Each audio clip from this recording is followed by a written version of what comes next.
taking notes. So, yeah, let's do that. I think that works for me as well. Okay.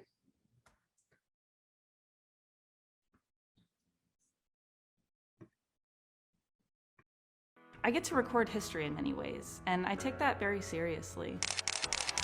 We really do try to get to the heart of what is important for Seattle, how is it changing, and where does it need to go.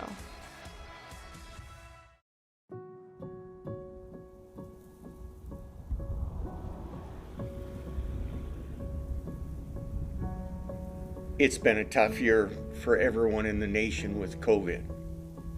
And then we had the trauma of losing 80% of the town. And people's lives have not been the same since.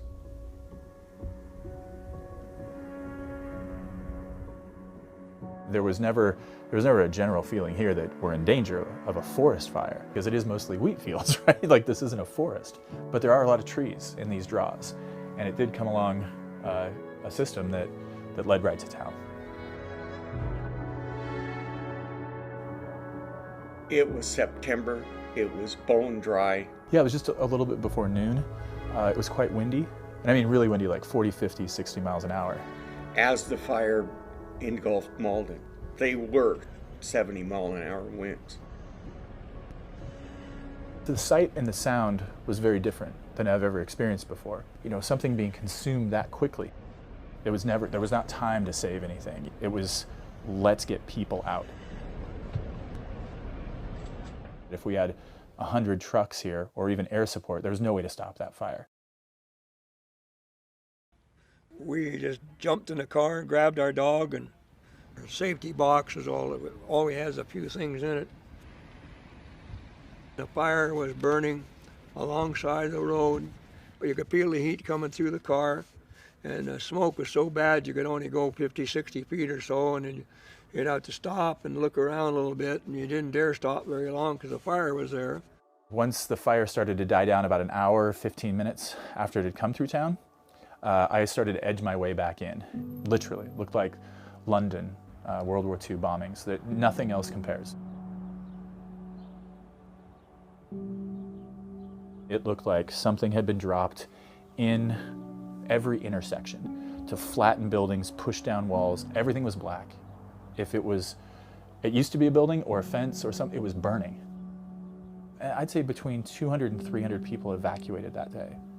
We experienced a horrific event here. It could have been a lot worse with loss of life. We got everybody out. We lost all the houses though. So how do we help the community rebuild?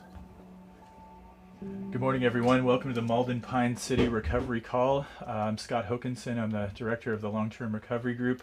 I'll be facilitating the call today.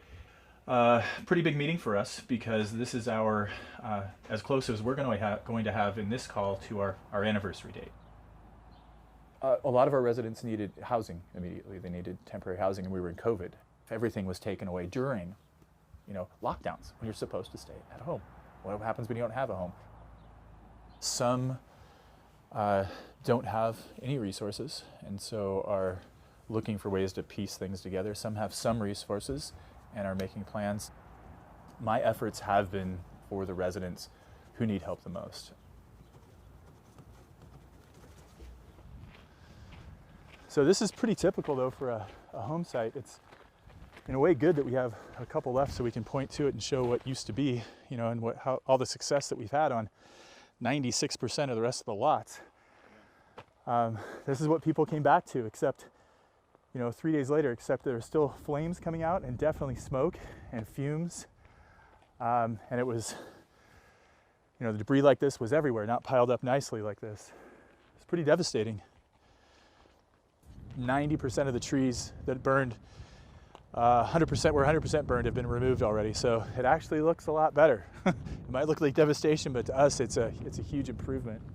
It's a mental issue having all of those burned trees around, those black sticks.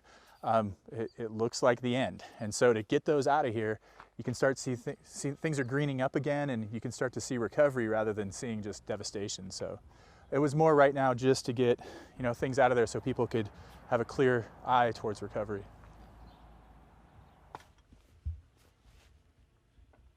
I'm putting in extra outlets so that when we start rebuilding, we'll be able to plug in sawzalls and table saws, any power equipment stuff it's going to take to build with.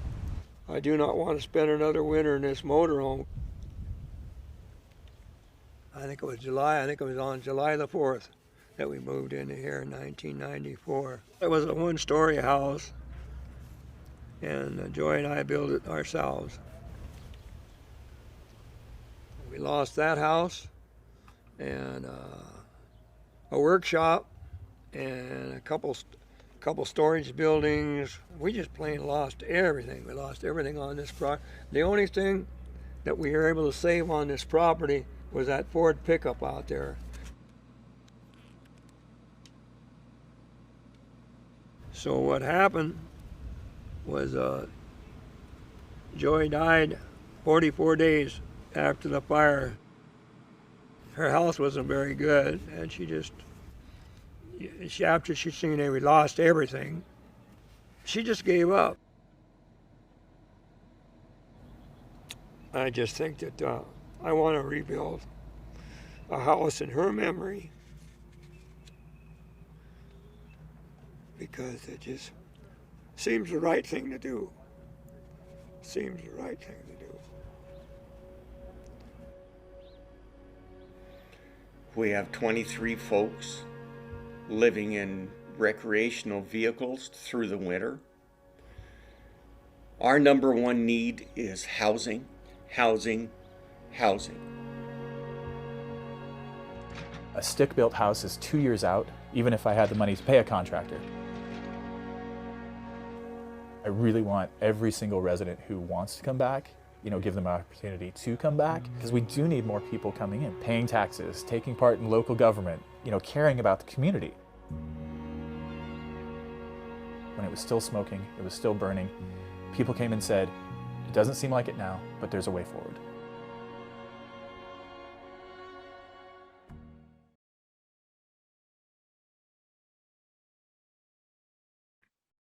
So next we'll watch the, you can go into the interactive and then scroll down to the video that is the people who lost their parents.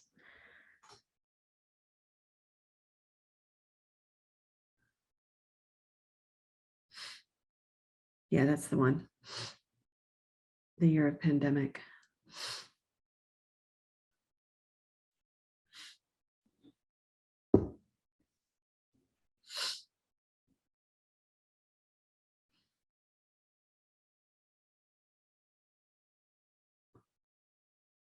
So just as a reminder, we're not judging on the rest of this interactive, just the video within it.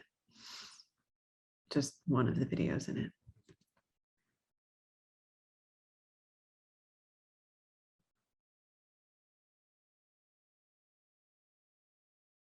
This one, yeah, let's full screen that. Thanks. Mom got sick first, then my dad got sick. They were both in the hospital at the same time, both in ICU, next to each other. There's irony in the fact that they left together, because they were always together, and they always wanted to be together. There's a huge hole there where they both stood so tall.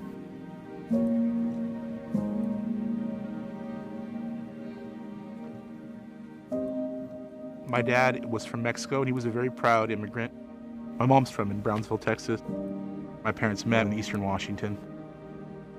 My parents settled here in Skagit after being migrant farm workers for so long. My uncles and my grandparents always said this was the place people treated them the nicest. I'm the youngest of 6. There's 3 boys and 3 girls.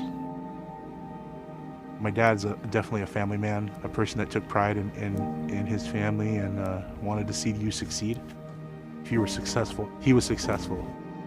He's proud of his business. My mom, she was the most loyal person that I've ever met in my life. we're not perfect, you know, but in my mom's eyes, like, we were, and we couldn't do any wrong. You'd show up and, you know, first thing, have you eaten, you know?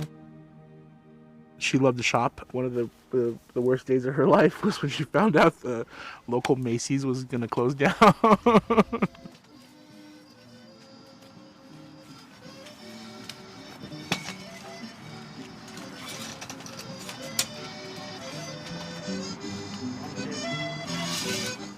In our family and in our culture, Sundays is a big thing, you know, to get together for meals and whatnot. On certain Sundays, we've cooked meals and taken them out there and hung out with them. My dad used to always, he'd show up with, I mean, there'd be 5 people at dinner, and he'd show up with this, you know, 2 giant grocery bags full of pan dulce, you know, and like the kids, like there's these big, you know, pink conchas, and the kids call it pink bread or pink pan, and they love it. And so, like, you know, they talk about my dad in that sense, and they remember him in that way. I think the saddest part, especially with like our culture and our family, is how much it means to be around people. This disease is something that, you know, you don't want to be around people, right? You hear so many people talk about numbers, and they don't see people as people. You know, those numbers are real people. My parents are real people. And regardless of like whatever like pre-existing conditions they may have had, like, it wasn't their time to go. They should still be here, you know? Dad should be walking out there with my son, you know, and showing him that cow. You know, should be able to come over to my mom's house and have her make food for Benny, you know? Not being able to be there with them, you know? Like, I live like 3 blocks from the hospital, and I could just go stand outside the window and I couldn't be there. You know, there's so many folks dealing with this stuff. My heart, you know, we pray every night for people that aren't close to their family that are sick, you know, because it's just heartbreaking. You don't remember your first communion? When your parents pass, people tell you these things and how your parents might have affected their lives and how they contributed to their lives. And I'm so proud of them to be my parents. I'm so proud of the legacy that they've left here in this community and in our family. My son and my nieces and nephews, that's my parents' legacy. I'm really happy they got to know Benny. He'll have memories of them, and to make sure that he knows who they are. Make sure that their presence is in his life too, you know? My son is a Sanchez. What kind of path am I going to create for him, you know? What kind of like opportunities are we going to give to him so that he can succeed in life, you know? And that doesn't just come from me, it comes from my dad and his parents and their parents and my mom and her parents. Honoring, you know, the folks that came before us and making sure that we do good by them.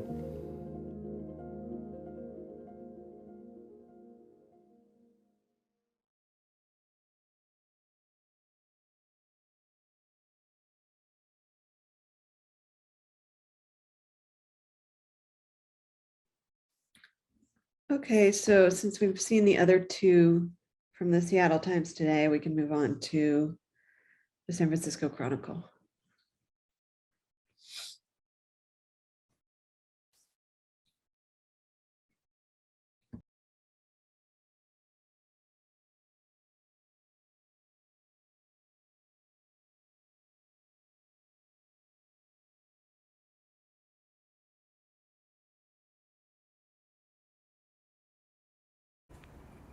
You're not supposed to lose your children. You're not supposed to outlive your children. And I can't outlive 2 of them. It'll destroy me. In December of last year, I lost my son Zachary to a drug overdose, and his sister Jessica is addicted to fentanyl and living on the streets in San Francisco. 3 weeks ago, my plans just shifted. I had gotten some information about where Jessica might be in San Francisco, and I got on a plane and I went down there and I looked for her. I decided then and there I need to do everything I can to get her out of there and get her help.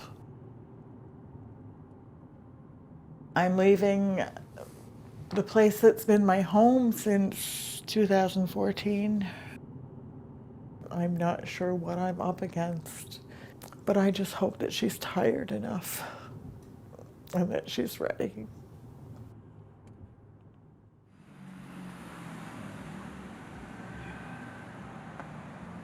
I think it's just disheartening being down here and looking at all of this. It's like there's so many faces, there's so many people, and she could be any person huddled over getting high.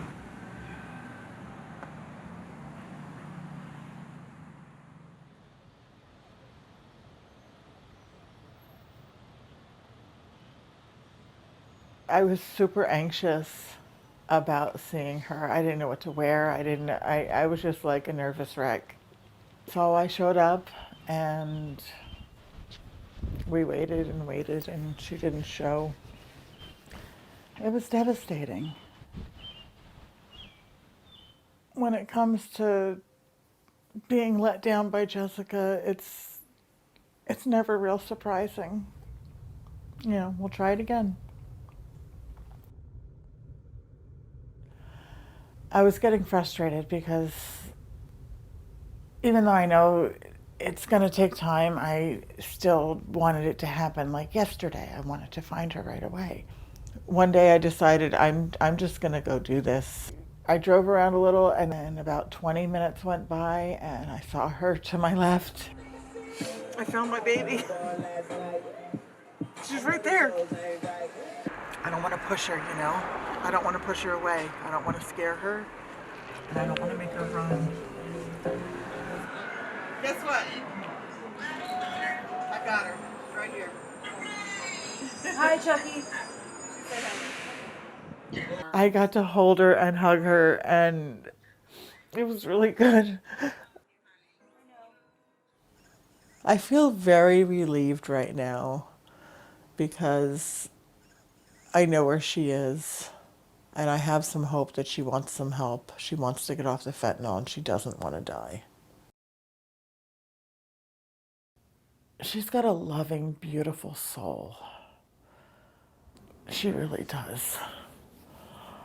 She's just been in so much pain for so long. There's shitty days, there's good days. Just like anywhere else, just like anybody who lives any other way. Not everyone is living a perfect day every day. Like, why does there have to be something big that I need to want for my life? Why can't I just live it how it is?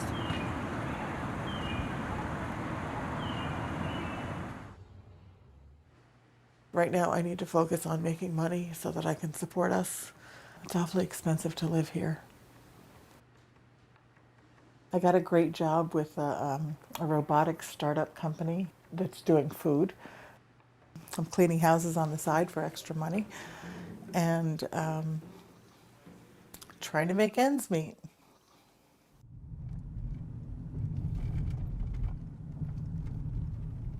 It's like the only time I seem to reach her, I randomly run into her on the street when I find her. It's because I go out and I drive around and I look for her. And then I'll be just about to give up and then boom, there she is right across the street from me. And that's how I find her and see her.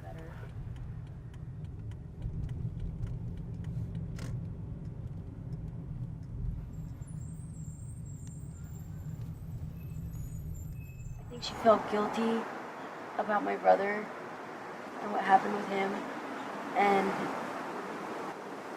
not having much contact with me over the last, 20-something years. I think she felt like she needed to fix me in order to make herself feel better.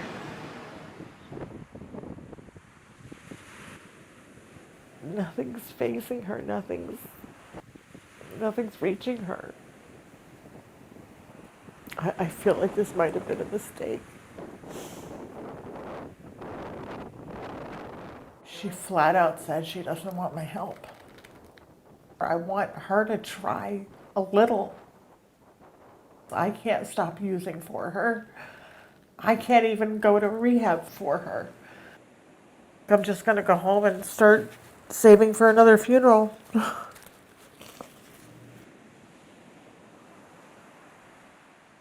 I don't know if she was expecting something different when she did come here. I didn't expect anything to be any different than it always had been.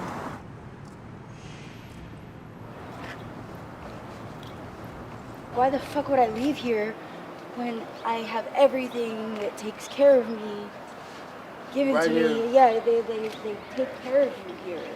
As much as people think that they don't or say that they don't. But they do. They do. And it might be enabling or keeping you stuck in a cycle a little bit, but it's better than not surviving.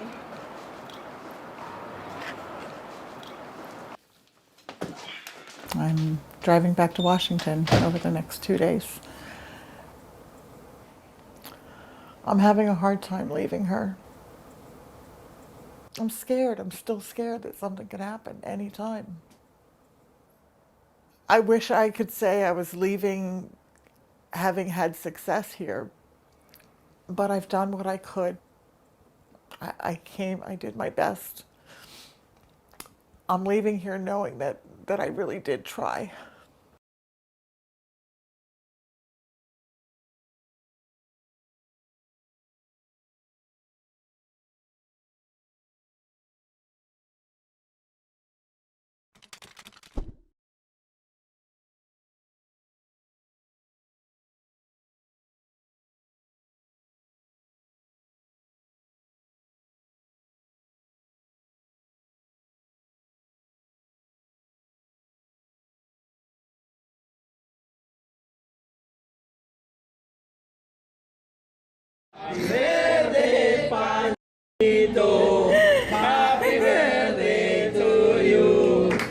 He was my biggest cheerleader. Blow it out. Woo!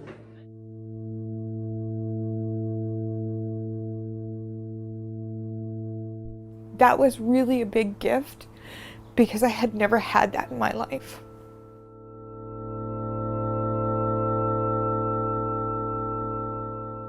And the way that I knew that Alex was the one was it's just a feeling. It's like coming home. He looked like a big tough guy, but in reality he was a really big softie, especially with Lucy.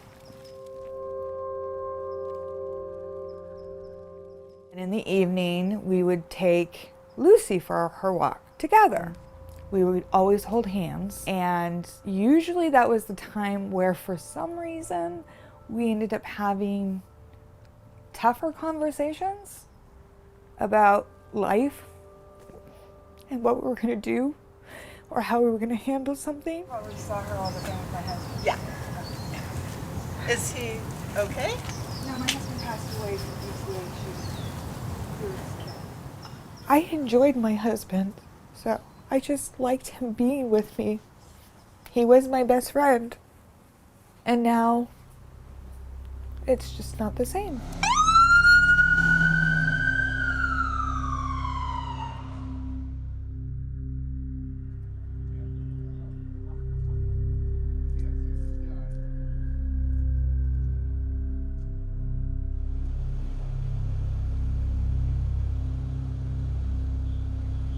I don't think I've ever ran in flip-flops so fast before. All I was caring about was getting to my husband. Alex had been shot in the head. It was not going to be a survivable event.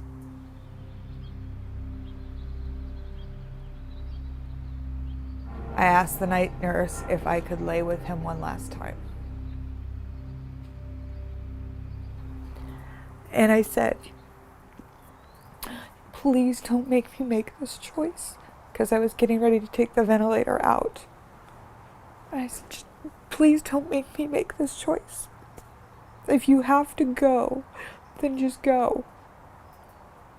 And the nurse looked down and she said, oh, honey, he knows you're here. He's crying. And he had tears streaming down both of his eyes. And then his heart stopped. And that's when the nightmare started. As law enforcement continues their investigation, and just down the road where that shooting happened at a VTA building earlier this morning, a horrific situation that so many people in our community never thought would happen in Santa Clara County.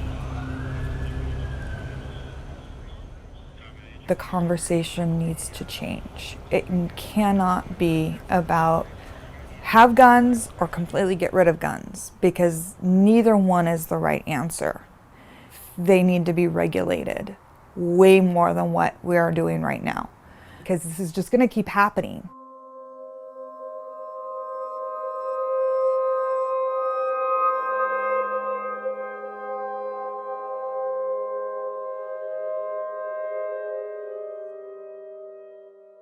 For him, life, every moment of life was to be made the best of.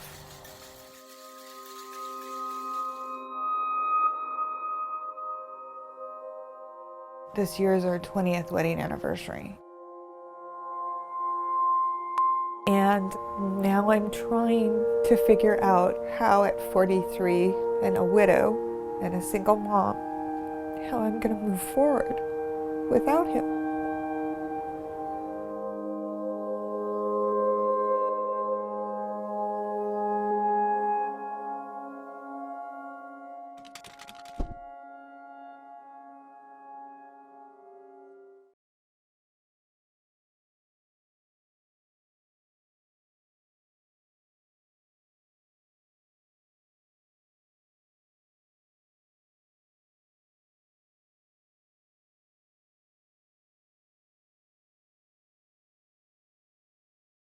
Abraham is the most loving sibling I could have dreamt of having. He was really thoughtful. Regardless of the day that he might have had during the day, he never shared the difficulties, and I think that that came as being the older brother and I being the younger sister and trying to protect me. He was suffering from severe traumatic brain injury and dementia. I came across so many roadblocks that prevented us from finding the right services for him. It's not just my brother's suffering. In San Francisco, we're so accustomed to seeing people passed out on the sidewalk. They are human beings that we are walking over, pretending we don't see them. And we pretend that's normal in San Francisco and maybe in other parts of the world as well. How can that be normal? We need to make laws to help the community, the family members, and the individuals who are suffering. And I pray that I can see him healthy and I can tell him, I'm sorry, we didn't succeed. We didn't get the services in time to save his life. I want to apologize to him for that, for fighting too late. And I pray, I pray that I see him again and I can hug him and I can have a relationship that we missed in this world. He died like an animal. In the United States of America, that should not happen. He had insurance, he had a home, and a family looking for him, and media helping, people helping. And we failed. We failed.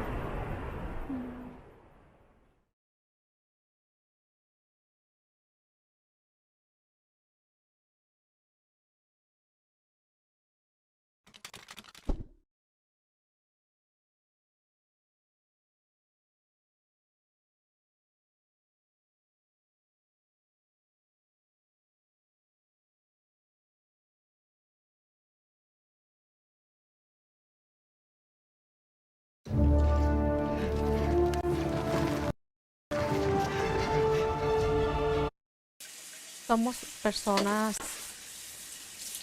esenciales porque trabajamos para una empresa que es esencial, pero uno por estar enfermo, uno ya no es indispensable, pero pues están muy equivocados. Esta es la fábrica Smith Bridge Technology Tonight. Solo en una línea somos más de 30 personas. Más de como en una línea. No están guardando la sana distancia. No, todos estamos amontonados. Ayer apenas nos entregaron. Que ayer falleció la persona, ayer que ya falleció nos dieron la careta esta apenas. No hay ni desinfectante, no hay nada, ni guardamos la sana distancia, todos estamos juntos. Entonces, ese plástico le da como cubre mascarilla, pues no es de muy buena calidad. No, ayer apenas que falleció, la persona ya nos dieron todo eso apenas en la tarde. Ayer apenas fue que nos dieron. Lo que pasa fue esto, que había muchos contagios, muchos enfermos y estaban contratando a bastante personal. Las empresas esenciales como Smith Medical y como muchas que su producción es de producto médico, pues esas no cerraron, ¿verdad? Son productos para salvar vidas. Tratamos de hacer nuestros trabajos bien porque sabemos la importancia que tiene el producto para las personas. Estamos hablando de vidas, pero no de la vida de las trabajadoras, sino de la vida para donde van esos insumos médicos, porque estos productos médicos van para los hospitales de prestigio en Estados Unidos o en Europa. Entonces lo que usan los trabajadores, que le llaman de seguridad e higiene, es para proteger la producción, no la salud de los trabajadores. Yo soy hipertensa, llevo trabajando 4 años para Smith Medical y ya una vez que me enfermé ya no regresé. Yo tenía dolor de cabeza en la parte del cerebro y dolor de pies. Fui con el médico de la fábrica, pero él me dijo que era cansancio y me dio un ibuprofeno. En ese tiempo, cuando yo me enfermé, muchas personas allí en la línea estaban enfermas de la gripa, tosían, iban con calentura y ahí las dejaban, no las mandaban a sus casas. Fui con un médico particular y me mandó a hacer la prueba y el estudio y tenía COVID.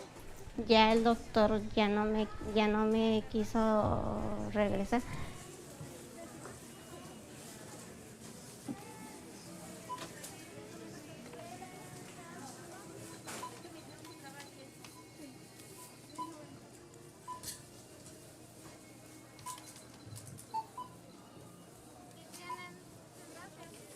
Lo que hemos visto es que ha habido personas vulnerables, pero que no lo han reportado.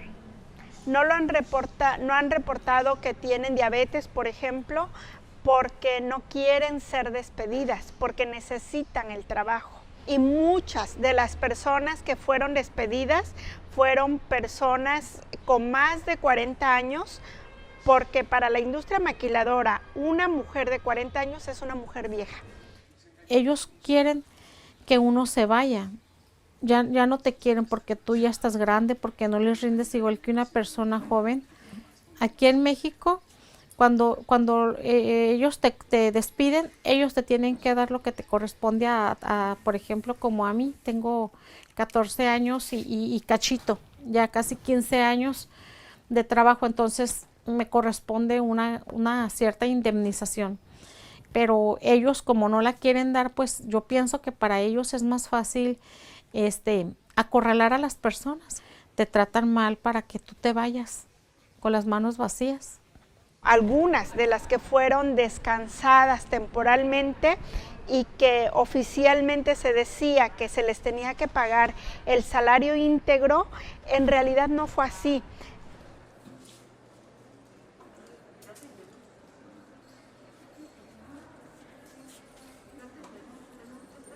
Me pagaban mi sueldo completo, que era de 1,500, y ahorita nomás nos están dando 800.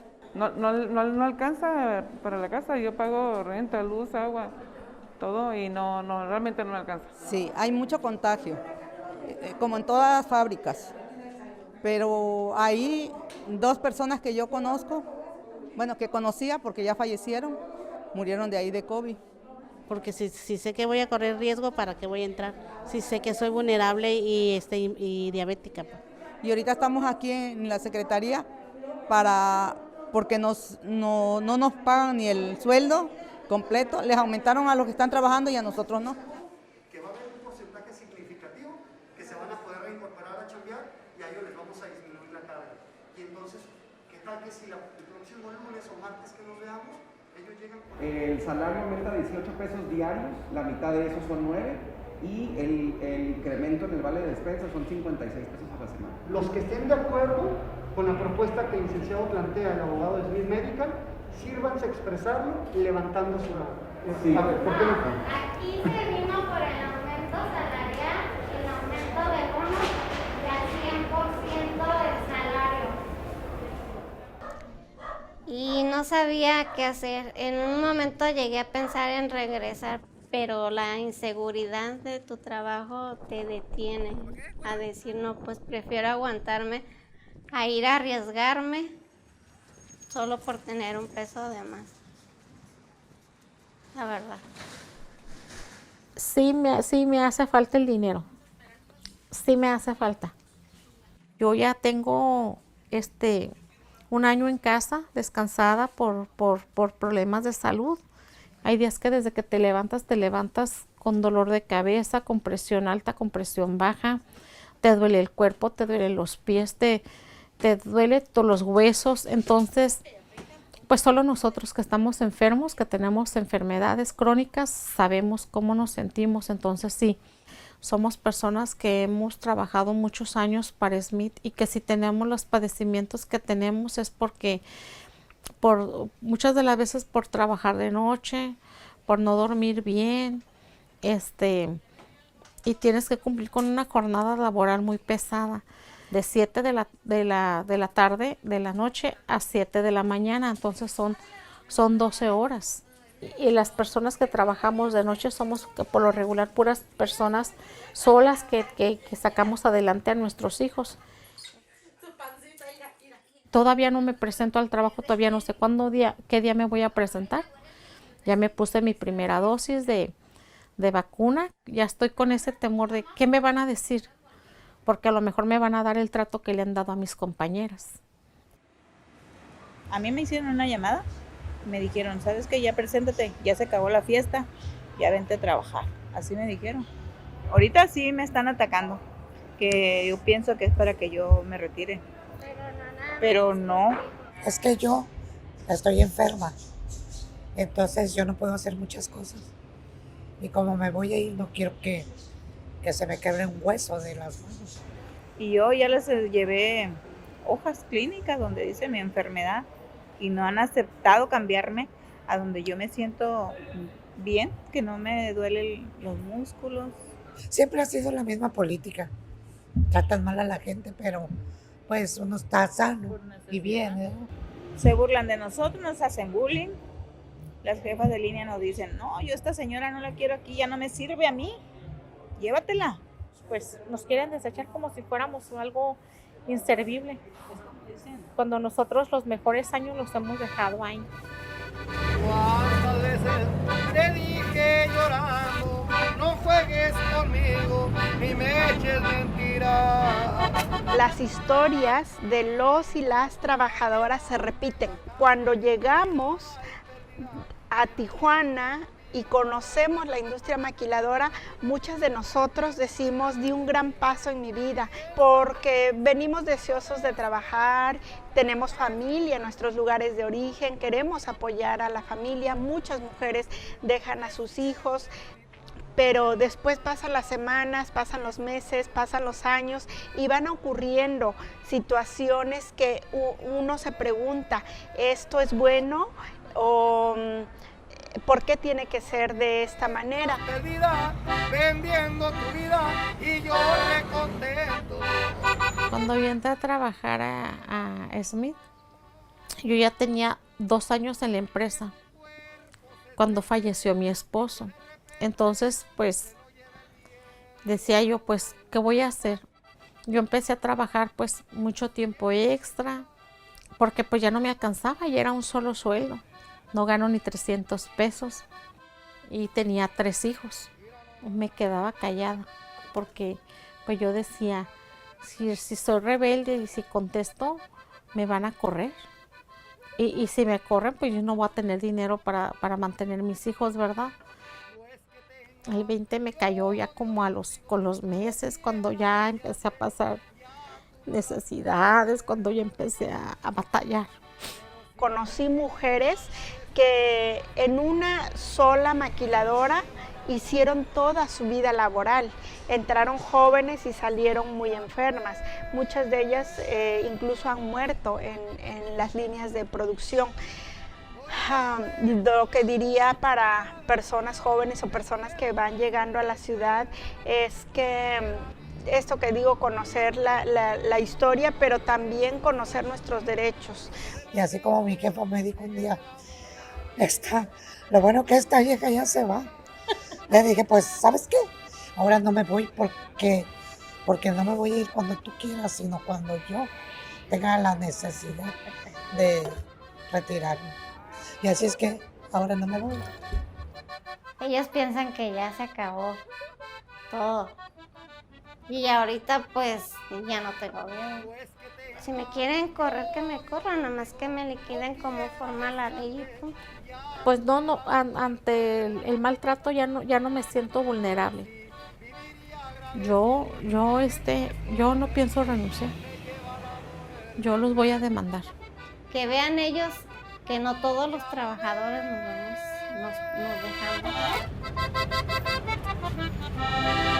Hoy te encuentras dormido de nada tirado, vendiendo tu suerte. Quiera Dios que con eso se acabe y que de repente te lleve la muerte.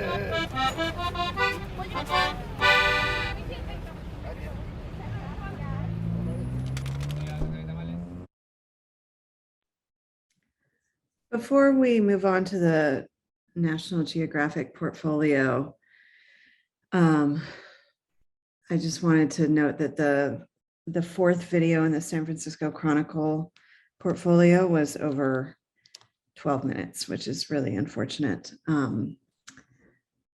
Some of the other portfolios submissions had been disqualified for having videos over 10 minutes. And I think I thought I had checked them all to make sure they were all under time. And this one had a 2.5 minute ad ahead of it. So I think I thought the story was 2.5 minutes. So I apologize for not catching that earlier.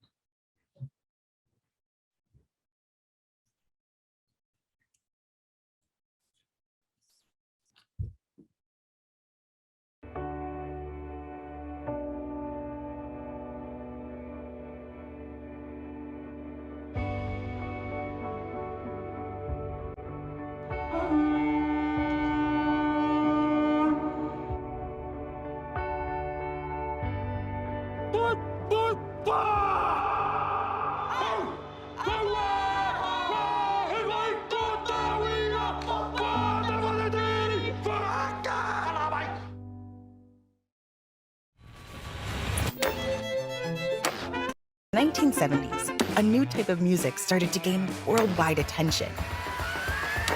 It didn't have catchy lyrics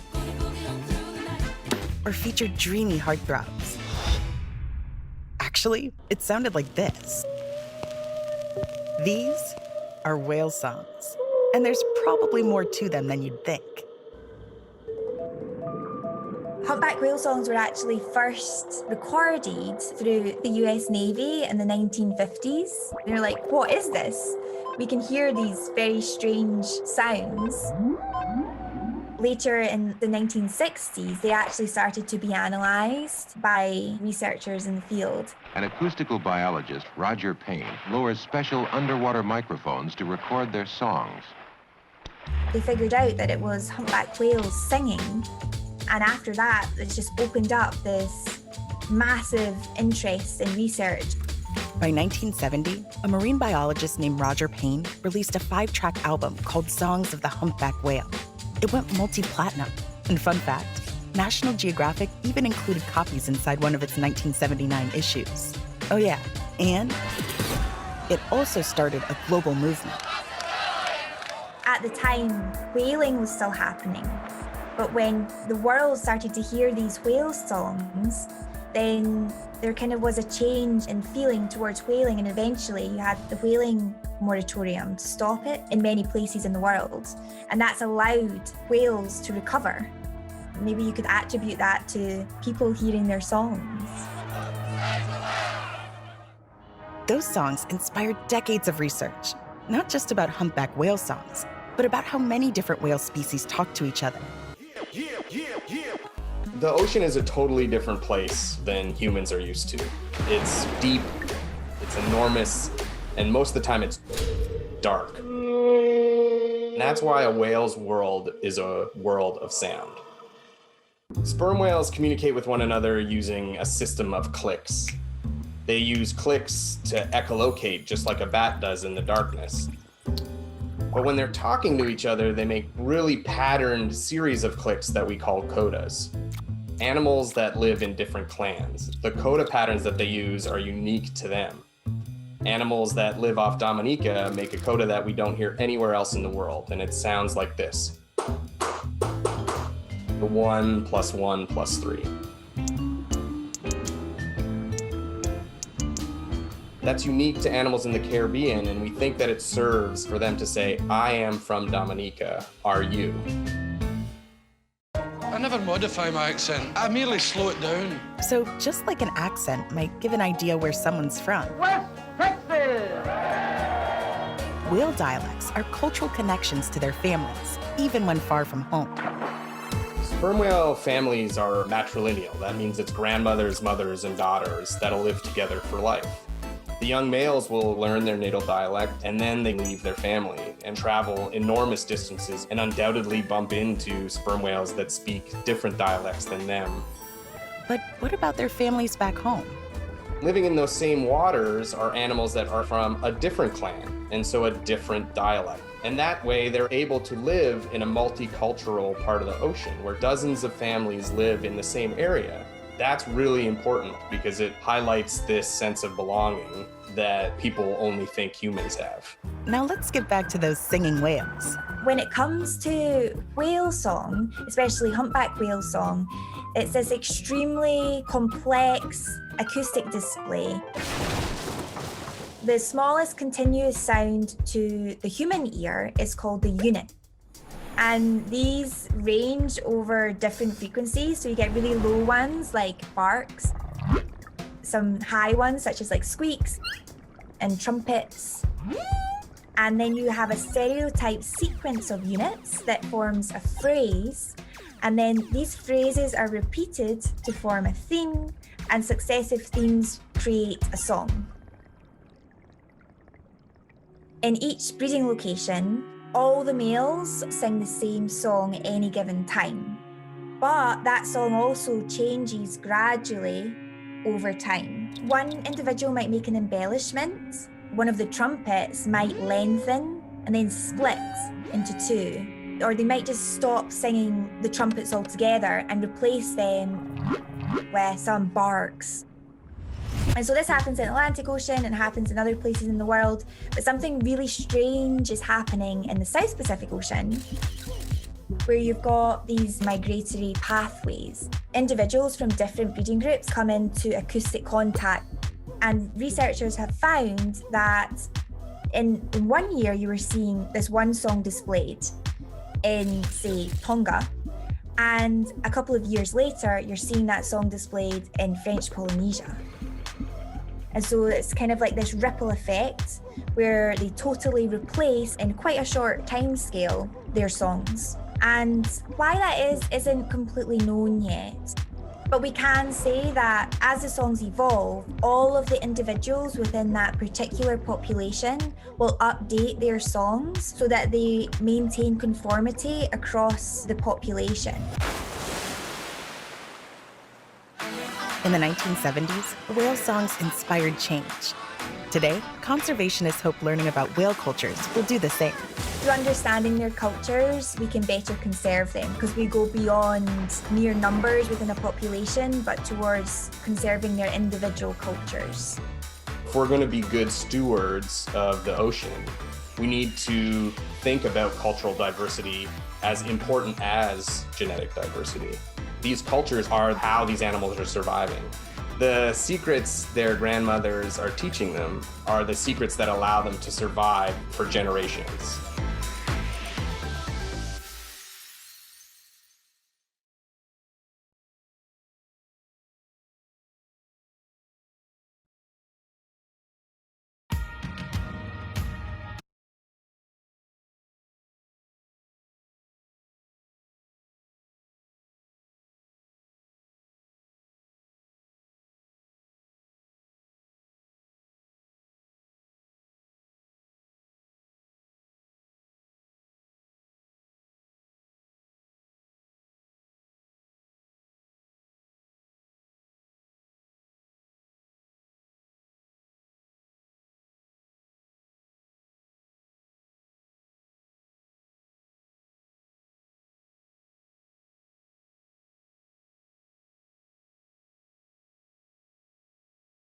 It's true. Everyone gets a free new Samsung Galaxy S22 with a Galaxy trade-in. Any year, any condition. Really? Even if my old phone looks like this? Dude, why? How could you? It's okay, people. I've trained for this. It's not complicated. Everyone gets a free new Samsung Galaxy S22 with the Galaxy trade-in. Any year, any condition.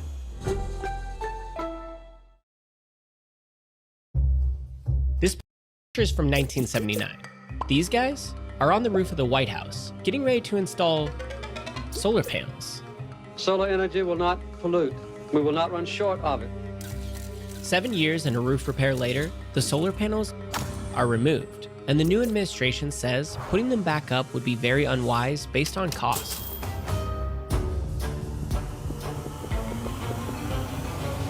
Climate change isn't happening because of one decision about one roof.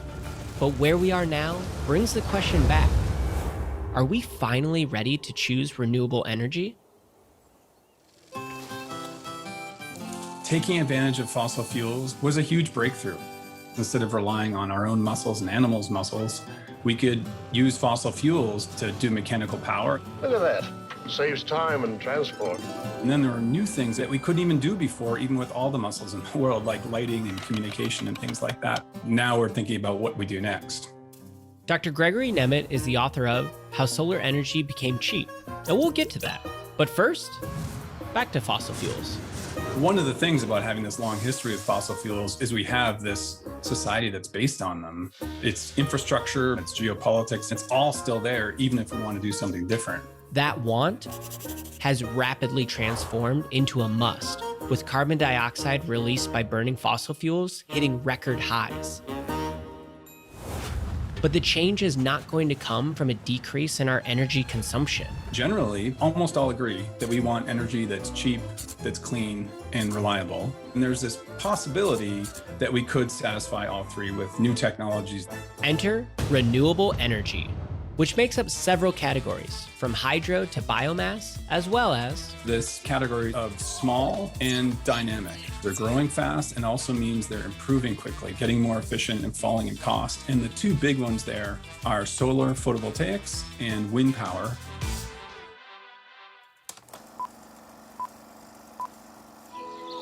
For the sake of our history lesson, we're going to focus on solar. It's actually older than you think. Light interacting with molecules and the electricity coming out as a result was something that was observed in the 1800s. And Einstein was the one who formalized it. Part of the work that he did in his 1905 amazing year, that's actually what he won the Nobel Prize for. Then, in 1954, solar had a huge breakthrough. Scientists of the Bell Laboratory demonstrate a solar battery which converts light into power. And the New York Times ran a story saying this is the new technology to power the world. pointing out the sun pours out daily more than a quadrillion kilowatt hours of energy, greater than all the energy from coal, oil, and natural gas in the Earth's crust combined. Lights on, she works. Lights off, the motor stops. It didn't really take off in 1954 like we expected. But a couple of significant things happened soon after that. For the first time in history, a man-made celestial body flew into space. The Sputnik started circling the Earth in a pre-calculated orbit. And so the US, in response, launched the Vanguard satellites. And the Vanguard satellites had a little solar cell on it. Solar batteries produce electricity from the action of sunlight. So that was the first commercial solar cell. They operate the measuring devices inside the satellite. It was a tiny cell, but it worked, sending signals from orbit back to Earth. 1973 dramatized U.S. dependence on foreign oil, and within a year, raised prices more than 300%. During the US oil crisis, solar got a second chance by being a reliable source of energy. No one can ever embargo the sun or interrupt its delivery to us. And so for about 5 or 6 years, we had about $1 billion of R&D go into solar. And some of the fundamental innovations that we're still making use of now happened in that short period of time. That ended in 1981. So we had a change in administration. I regret to say that we're in the worst economic mess since the Great Depression. Budgets were cut by like 90% over the next few years. And so the innovation went elsewhere. And really who picked it up was Japan. But instead of showing up here on roofs, solar panels ended up here. It was really about selling toys, about putting solar into watches and calculators and little lanterns. That really kept the technology alive throughout the 1980s and 1990s. Tiny market in terms of the overall energy system, but a lot of innovations happened because they were trying to make those so cheap that you could afford to put them into a really inexpensive consumer device. The pace of progress picked up more once other countries started joining in. Germany with new legislation, Australia with groundbreaking research, and China with the key to mass production. This flow of knowledge around the world that made it all happen. Bringing solar to where it is today. Cheap, clean, and reliable. Sometime in the next century, solar energy might make a large contribution to energy needs. Where renewable energy is today gives us an opportunity for change, but it's a choice that must be made quickly. The climate problem is getting worse. The longer we dither in doing something about it, the harder it is to actually deal with the problem. Especially since once CO2 is in the atmosphere, it hangs around for a long time. All of these technologies have had setbacks, and all of them have had a roller coaster. So we've had all these false dawns, and it's led people to be skeptical that we can ever deal with the problem. But we're in a much better shape to do something with the climate problem than we were even 10 years ago. The technologies that we've developed, wind, solar, and batteries, can really take us a long way and do a lot of the hard work to decarbonize the economy. And at some point, the progress starts to have its own momentum that's hard to stop. And that's happened in the past with air pollution and ozone. And then just the youth movement, that's powerful, that's real, it's international. And as those young people grow up and start running for office and start voting, that's a powerful movement. So it's more than just cleaning up the environment. It's about creating this platform for innovation and growth and inclusive well-being in the future. So wait, what happened to those solar panels? Well, they ended up being stashed away in a dark warehouse. That is until 1991, when half of them were retrieved and driven up to Unity College in Maine. Back in the sun, they heated water in the school's cafeteria for almost 2 decades. So when we made the choice to use them, they worked. A decision was also made to put new solar panels back up on the roof of the White House.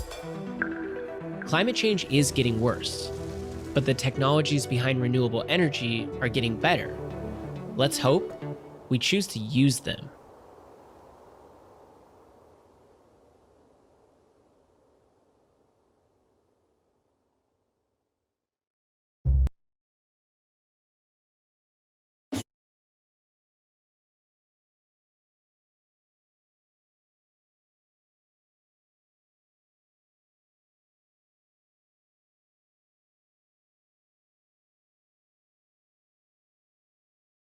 It's true. Everyone gets a free new Samsung Galaxy S22 with a Galaxy trade-in.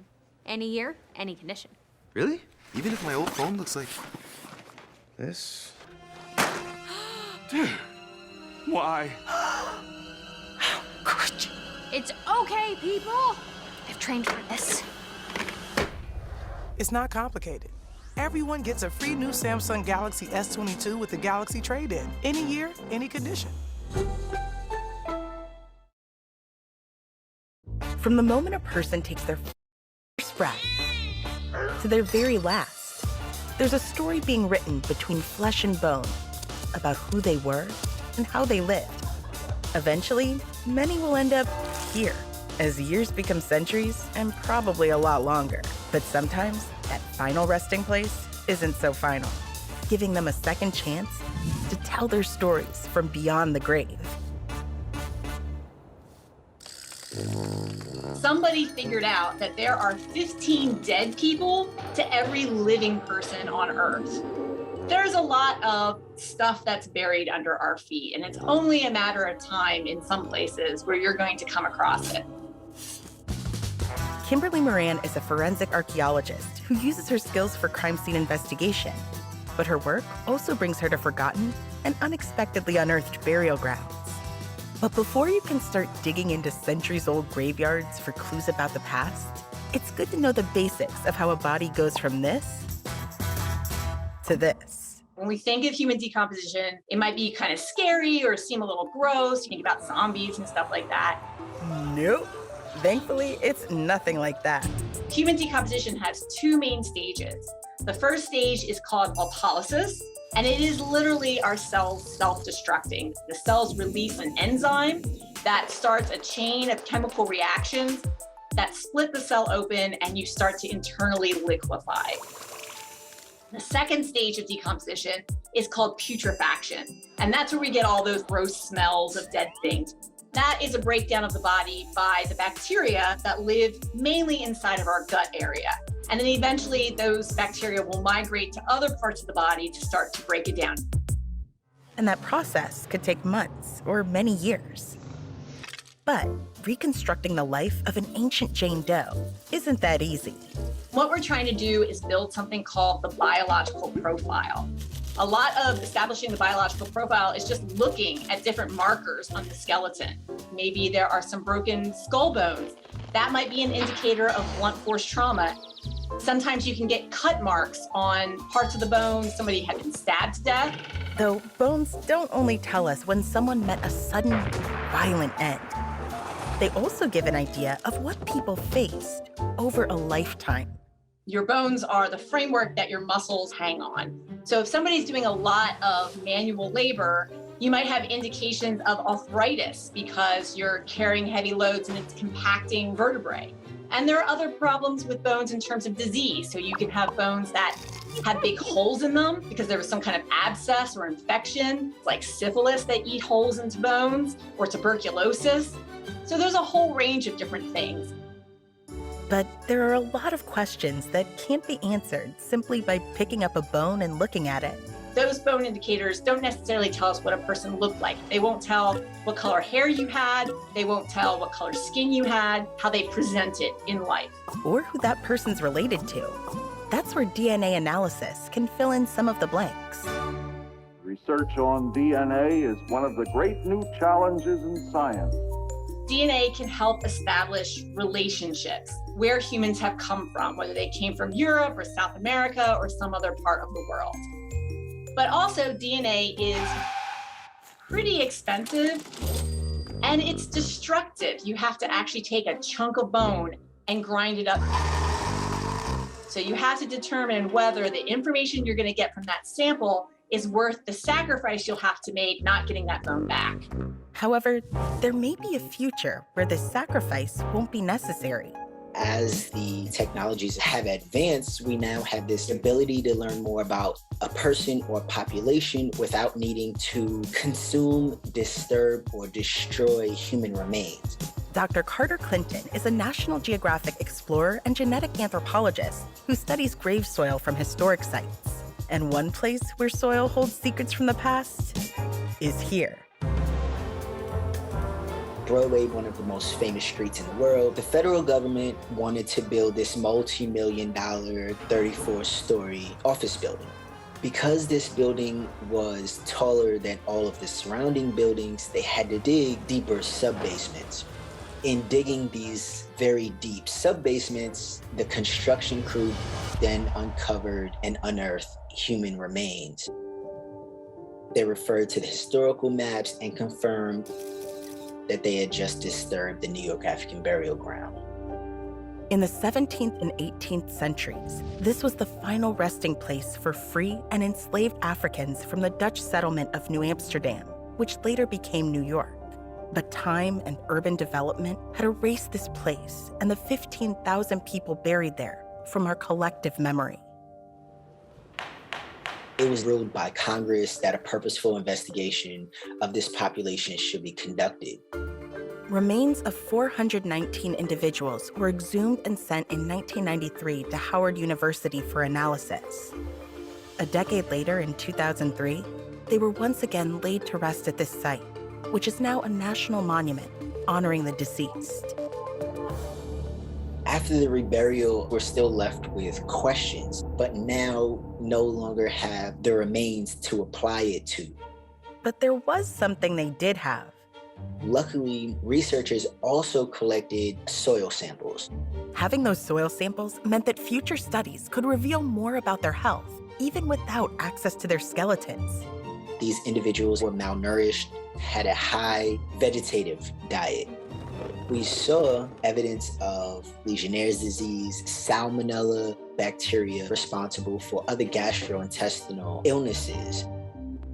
And now we're doing an analysis to compare this African microbiome from 400 years ago to what human microbiomes look like today.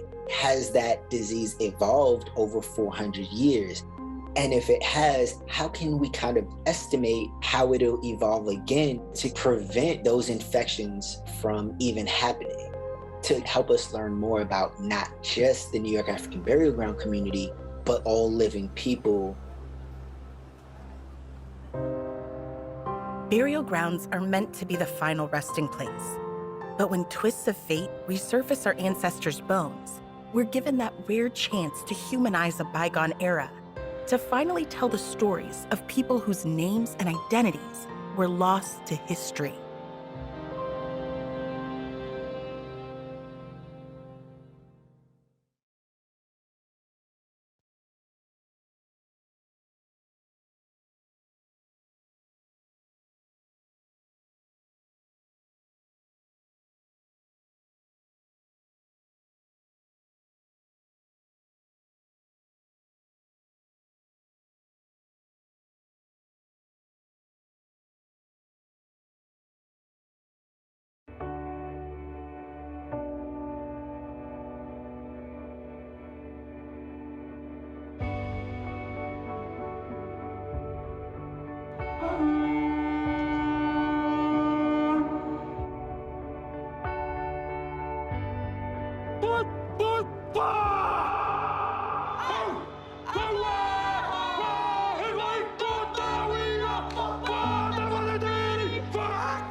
The ocean, destined to be explored.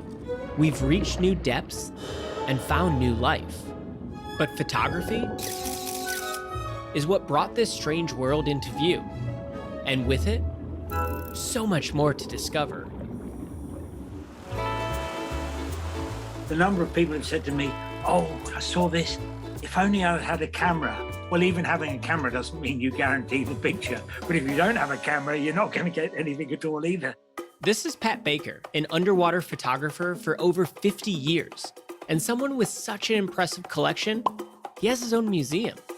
Underwater photography has been around for an amazing amount of time. Although the first effort, this English photographer lowered a camera over a boat and took photographs. Well, something came out on the film, that was for sure. Certainly wasn't an underwater view. Yeah, not exactly picturesque, but it was an important first. The first person with a conscious effort of selecting subject was a Frenchman, Louis Boutin. Fascinated with mollusks, Boutin learned to dive in order to study them in their natural habitat and was quickly in awe, declaring, "I often found myself longing to be able to sketch or paint the scene." He went and took photographs, some of them very effective, several selfies. Underwater photography continued to witness many firsts, but there was a problem with taking a camera underwater. Almost everything you take underwater drowns eventually, sooner or later. They were often limited by the technology. It was always putting things in housings. In other words, placing the camera inside a watertight box. Then this camera appeared, a camera that was completely self-contained. This is the Calypso 35mm camera, envisioned by marine explorer Jacques Cousteau, who turned to engineer Jean de Wouters for its design. You could swim around with it, you could carry it without much risk to the camera. It was a continuation of what people were doing by putting a camera in a waterproof box, but just getting rid of the outside box. The top half was the camera, while the bottom was a waterproof shell and the lens connected the two. It was a sort of modular thing. The lens came off, body popped open, there you are, ready to go.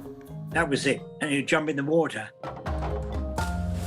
The Calypso was cause for celebration and received a lot of attention. And Nikon took over the making of it and called the camera the Mykonos. You know, millions of them were made and sold. The Mykonos started popping up everywhere, and for the next several decades, the camera set the standard for underwater photography. Having a camera like this opened up the opportunities, got more and more sophisticated. This camera allowed me to have a long career. Further technologies like submersibles and the ocean eye housing took our search underwater deeper and wider. But the ocean, well, there's a lot of it. When I learned that we've mapped about 7% of our ocean floor, and we've mapped all of Mars and the moon, that instantly made me switch over from astrophysics to ocean science and marine science. Meet National Geographic explorer Dr. Vaid Churayath. He's a scientist and inventor who spent his career focused on both the cosmos and the underwater world. 99% of the habitable volume of our planet is actually not on land, it's in water. And so we really have to make sure we understand that system, and that starts with mapping it and seeing what is there. For this, underwater photography can once again lend a hand. But for Dr. Churayath, he's looking at it from a different angle. I spent about 4 years developing what I call fluid lensing. So fluid lensing is a system that uses a fancy camera with a lot of math to see very deep in the water at very high resolution. And the resulting picture is the ocean floor in 3 dimensions with no distortions. The idea behind fluid lensing is to not try to get rid of the distortions, but use them to your advantage. So if you go to a swimming pool, if you look carefully at the bottom of the pool, you'll notice that during a sunny day, those waves form these bright bands of light. Those are called caustics. They're much brighter, so they can see very deep in the water column if you can track them. Caustics provide the spotlight, but that's not the only way the water can help. When a wave passes over an object, it'll magnify it like a telescope. And if you are lucky, a wave will pass over something and you'll suddenly be able to see it at very high resolution and at a very high depth. Similar to the technologies before, being able to photograph the unknown is a driving motivation, even if that ocean isn't on Earth. Fluid lensing is one of the technologies that we're considering for deep space missions.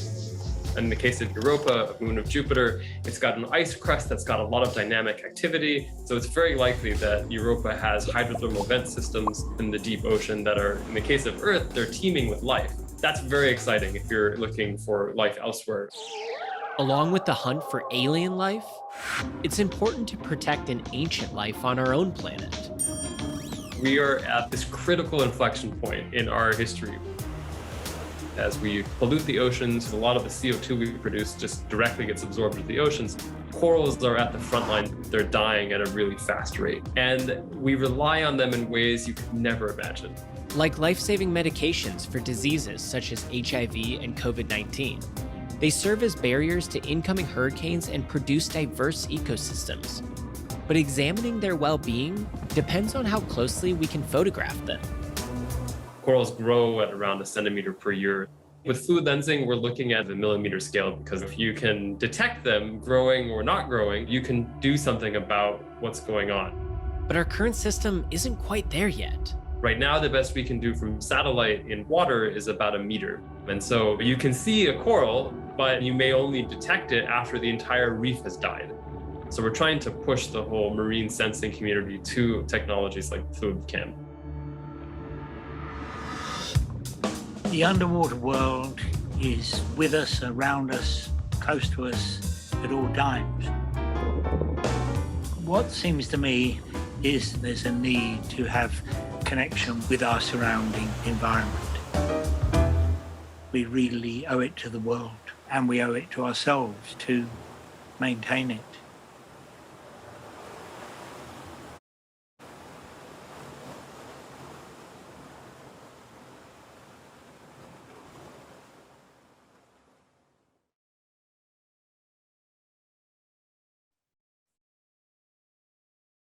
Whew. Okay, that was a marathon. How are y'all doing?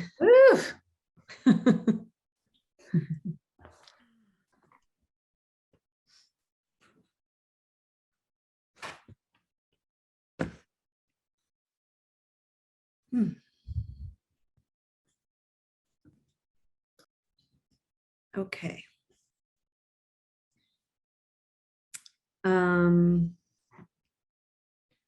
Where should we start? Probably talking about San Francisco Chronicle and if we have to disqualify them, because I thought that was an exceptional body of work and reporting and journalism.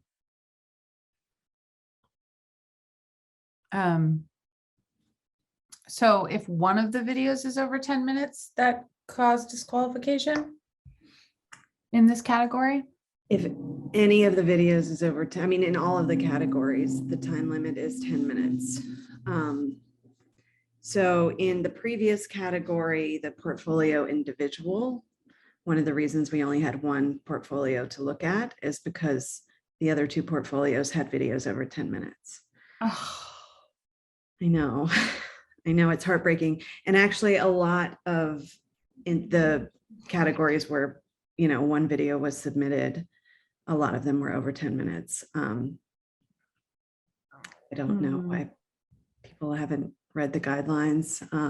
We'll try and message that more clearly next time, but I mean, as someone who applied, you know, in the past has applied to these things, it's like, sometimes you miss that, or you're like, oh, it'll be fine. It's 10:05.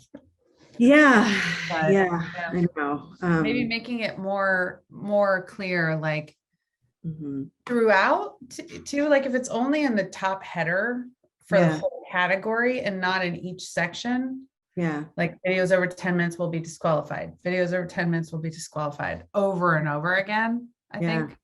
Yeah, it seems like that is probably necessary. Yeah.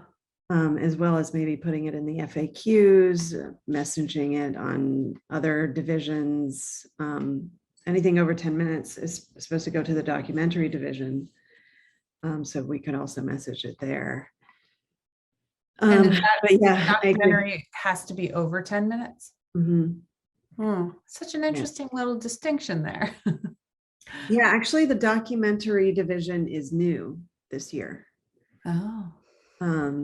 As our division is new 4 years ago. So the contest is constantly evolving, and yeah, it's heartbreaking.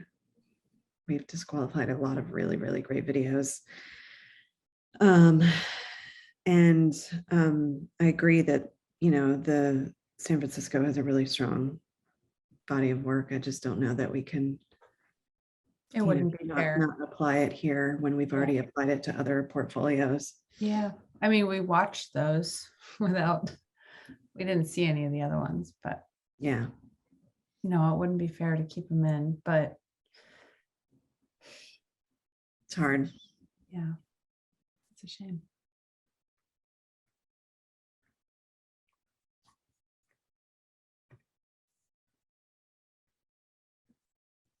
Looks like Courtney's going to come back.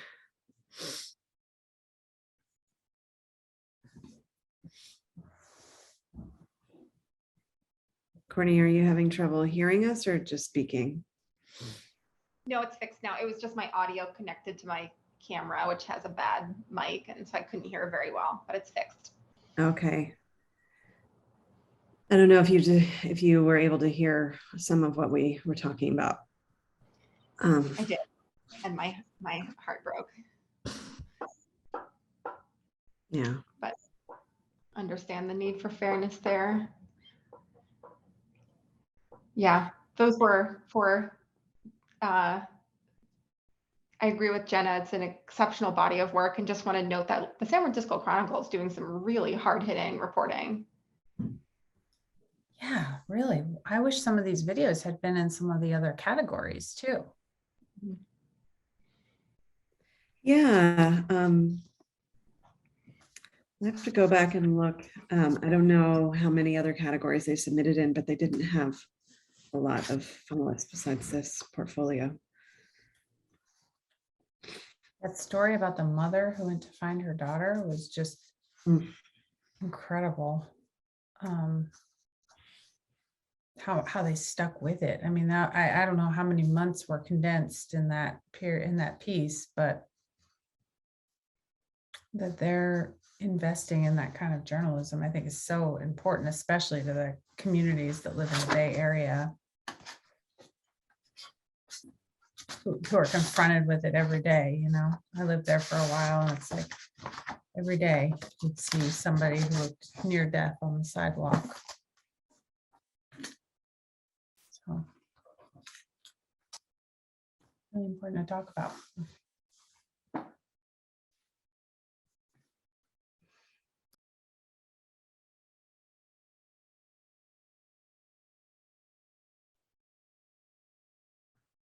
Okay, well, let's talk about the ones that aren't disqualified. Okay. So we have Seattle Times and National Geographic, two very different portfolios. I know in some of the other categories, the National Geographic topic explainers didn't feel as relevant because they weren't stories or features. But I was looking at the guidelines for this category, and it says any topic. 4 stories of any topic. So I think they fit here. I don't know how you all feel.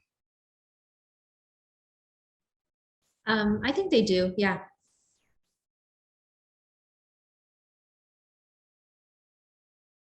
I'm ready to vote if you all are. You all want to talk a little about, well, I guess we covered a lot of the Seattle Times, but do you want to talk about the portfolios themselves before we vote?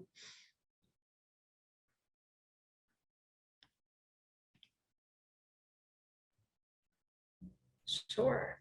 I can get it started. I mean, it's just these were all very strong. My heart breaks as well for the San Francisco Chronicle. Really, really fantastic work.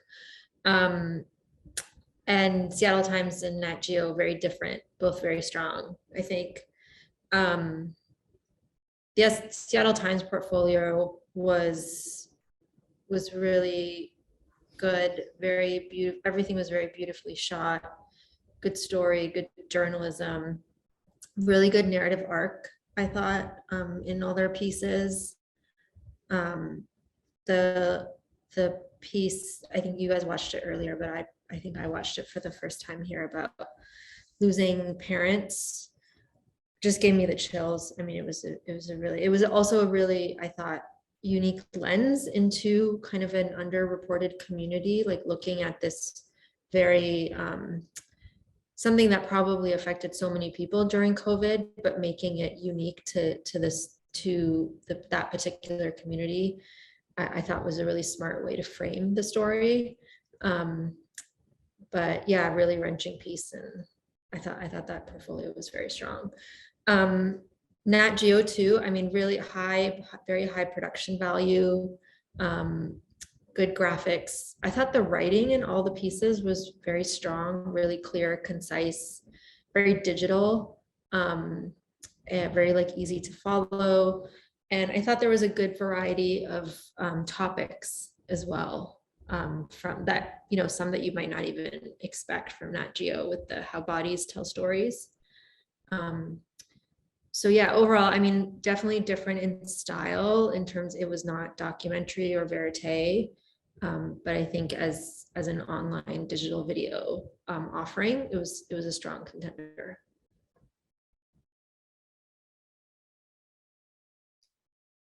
Yeah, we saw that parent one yesterday and also had similar reaction. And all the pieces there are really well shot, really well edited. I agree. So we've said a lot about that particular body of work. So I think it all rings true in the portfolio section. And then yeah, with the Nat Geo explainers, I also agree. The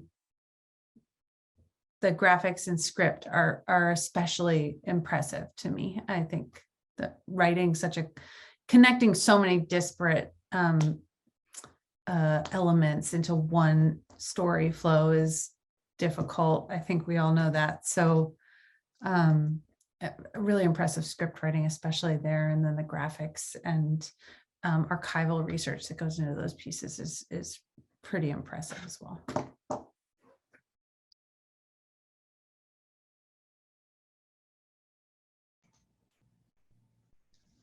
I agree with all of that. I would just, I guess, add the Nat Geo pieces were also really comprehensive, like covered sort of many different sides of the topic and did it in an engaging way, which I thought was good.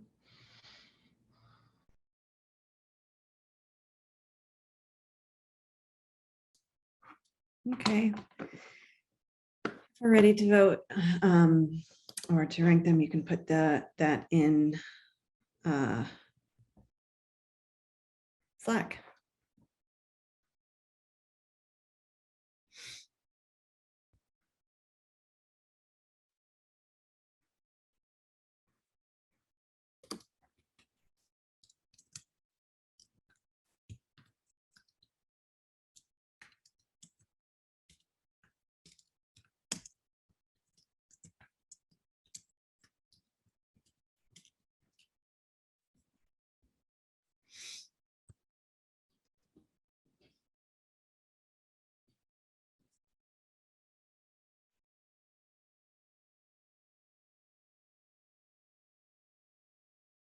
Okay, it looks like we have Seattle Times #1 first place and Nat Geo second place.